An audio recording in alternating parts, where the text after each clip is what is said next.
America, we've got to get something extremely clear. Our elected officials do not represent us. It's clear they represent a bigger idea. Have a listen real quick and you'll see what I mean. All of these fears come true with Obamacare. And unfortunately, I've seen it firsthand in my home state of New Hampshire. In fact, I've heard it from my constituents, whether it's at a town hall, whether it's visiting with a small business, whether it's listening to someone who is having their hours cut because their employer is trying to meet a 29-hour requirement. In fact, right now in New Hampshire, there's only one insurer that was approved to offer health policies on New Hampshire's Obamacare exchange.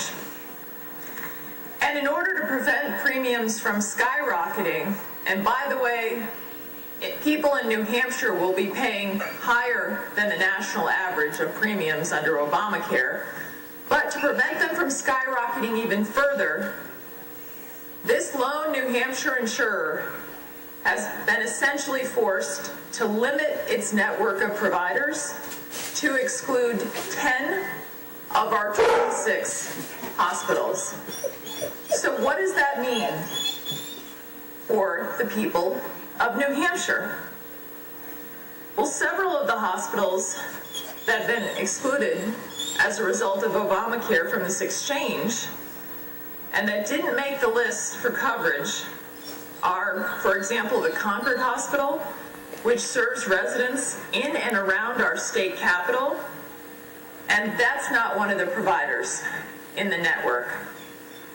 The Portsmouth Regional Hospital in Portsmouth, the largest city in our seacoast that the Portsmouth Regional Hospital serves and the surrounding areas, not in the network.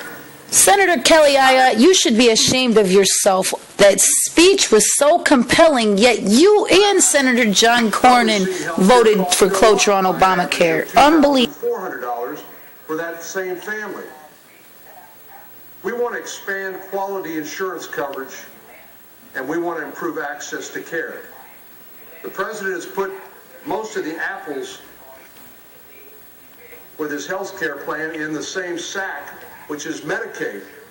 Medicaid in my state, only about one doctor out of every 3 will see a new Medicaid patient because it only reimburses doctors about 50% or less of what they charge other patients. So they simply have had to refuse to see new Medicaid patients. So we want to reduce costs. We want to expand quality coverage so that you own your own insurance policy. And we want to improve access to care. Senator Cornyn, for somebody that's not a career politician, you could have fooled me. You gave another compelling speech on Obamacare, yet you as well vote for cloture. Unacceptable, unbelievable, disrespectful. Right? So we're watching this afternoon on C-SPAN to see which one of our GOP senators vote against cloture for Obamacare. And it seems that we've got some traitors amongst the group. I'm sure you guys already knew that. You know, big timer rhinos like McCain, Graham, McConnelly. And then it's a few others that really betrayed us. They got up, they spoke a heartfelt, passionate speech against Obamacare, and they betrayed us. First of all, I'm going to give you the list of senators who voted against cloture when it comes to Obamacare, which means that they upheld their promise saying they were going to stop Obamacare any way they possibly could. Unfortunately, there were only 19 votes in support of opposition to cloture, which is standing with Ted Cruz and Rand Paul and Mike Lee.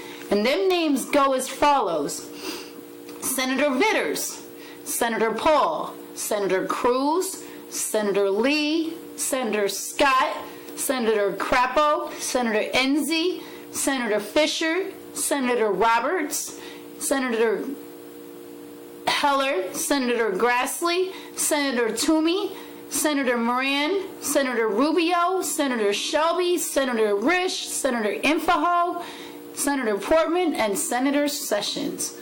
only 19 senators voted in opposition to Obamacare. Now, for all the ones that voted for it, you know all the Dems voted for it. But that's still unacceptable because we're their constituents, we're the people that employ them, and that means that they're not hearing our outcries.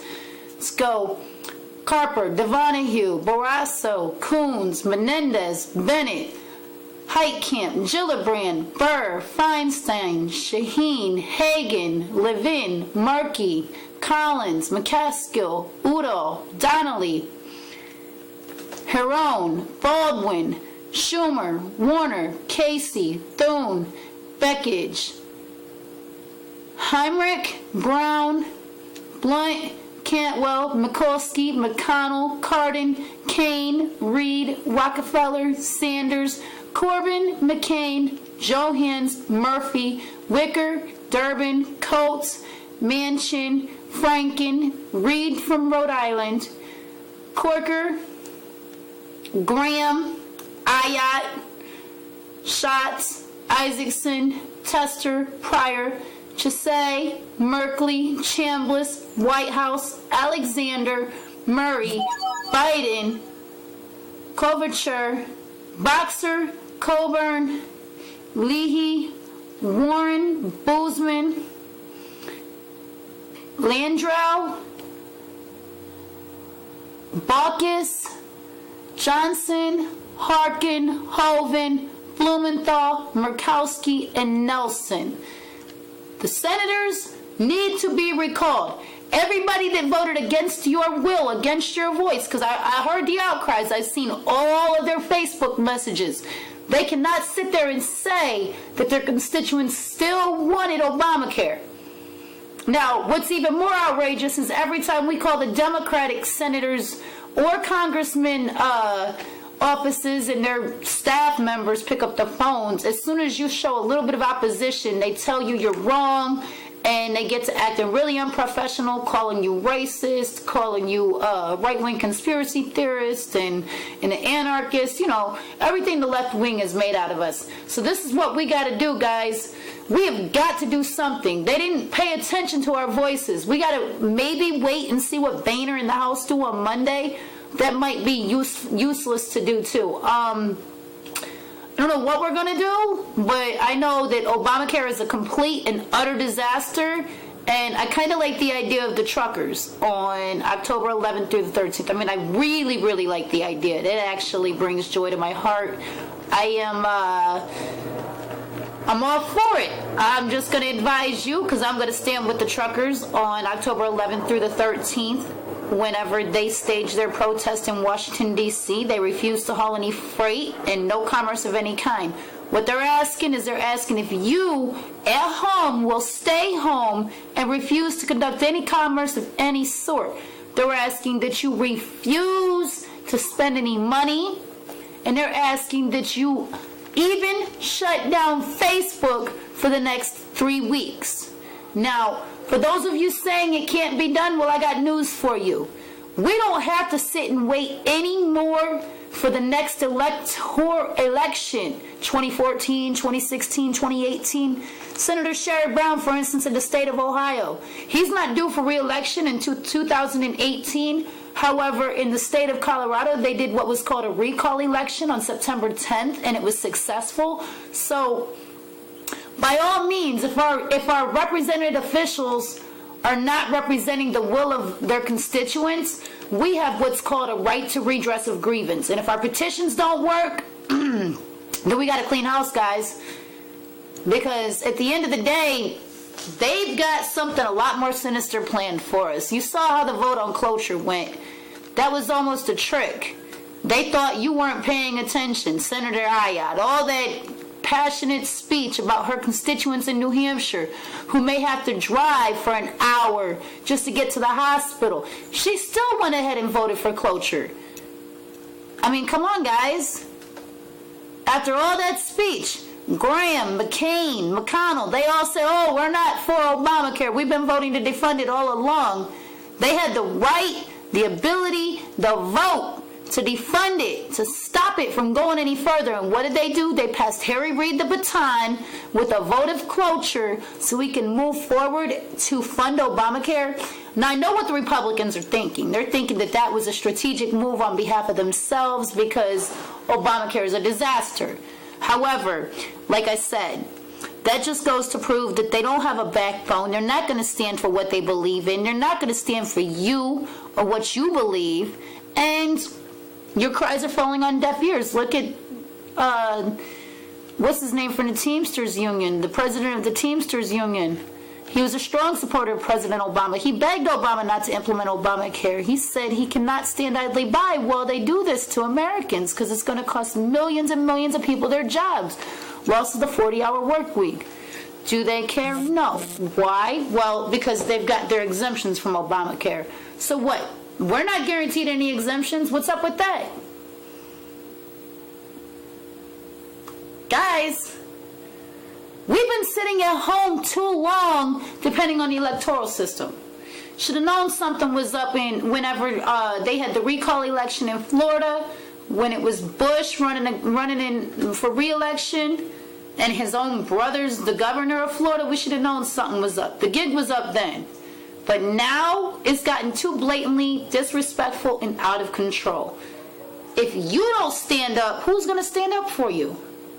I mean, Martin Luther King once said that the greatest danger is sincere ignorance or conscientious stupidity.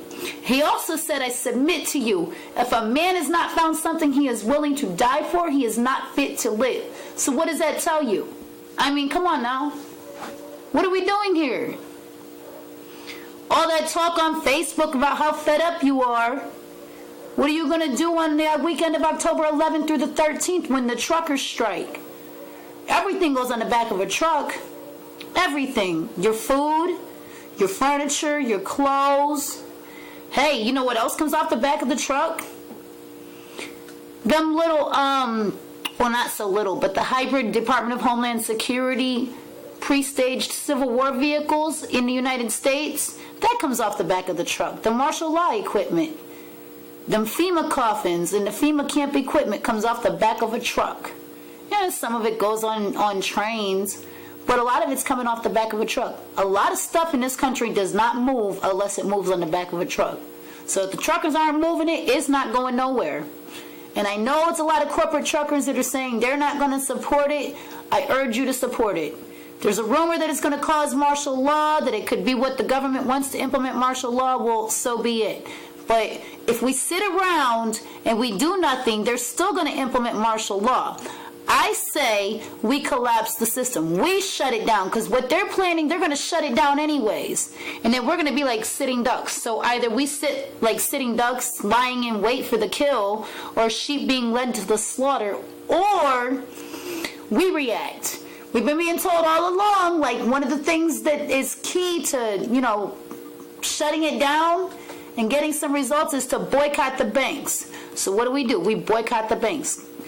I say don't do it for just a weekend. Go for a week. If we can't go for a week, go for as many days as we possibly can.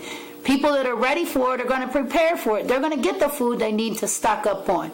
They're going to make sure they got gas to get around that weekend. They're going to make sure they got supplies. I don't think it's going to result in martial law, though, because when on September 11, 2013, we kind of underestimated the show of the bikers that were riding to D.C. I didn't honestly believe at first that almost 2 million people were really going to show up. However, there were counts from 880,000 up to 1.5 million, which means that we got the numbers, we have the support. There wasn't that many DHS police around the bikers when they showed up in D.C. They weren't prepared for it, and I bet you they're underestimating the power of a sleeping giant. They've forgotten that they've lit the fuse and they started to wake us. Now it's our turn. The bikers showed their protest. They came out in condemnation of what's going on in Washington, D.C. September 10, 2013, the state of Colorado recalled corrupt politicians. And now, on October 11th through the 13th, we have the opportunity to make a serious statement in this country. I say you better get on board, get in contact with your local truckers union and see what they're about to do. Convince the corporate truckers that work for corporations to shut it down too. Because if they shut it down and we shut it down and the private truckers shut it down, then guess what? Nothing moves. Then who owns it? Huh? I mean, one way or another, we got to make these politicians pay attention. And the way I see it, they've not been listening to our cries. We've been trying to be reasonable about it. Now we got to use a little bit of force. This, however, the truckers' strike can be our only opportunity at a peaceful revolution. Okay? I don't want a bloodbath. I don't want a lot of carnage. So I'm open and I'm willing to try just about anything we can to prevent the bloodbath and the carnage from taking place. So what's it going to be, America? If you notice this document that just passed with the UN statement, it claims that 500 million firearms are in the hands of private citizens across this country. It calls for the U.S. government's help in our nationwide disarmament. The only way we can stop this nonsense of a new world order and a takeover is if we stand with the truckers. Who you got your money on? Seriously.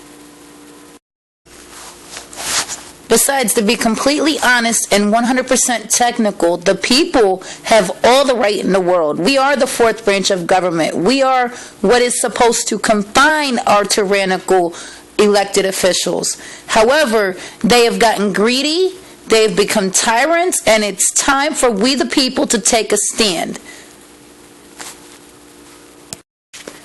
At every point in history, as I can recall, it's always been the tireless group of minority that has made the significant change. Now, all you have to do is use the internet for what it is, a watering trough of information, and you too can be informed with this information.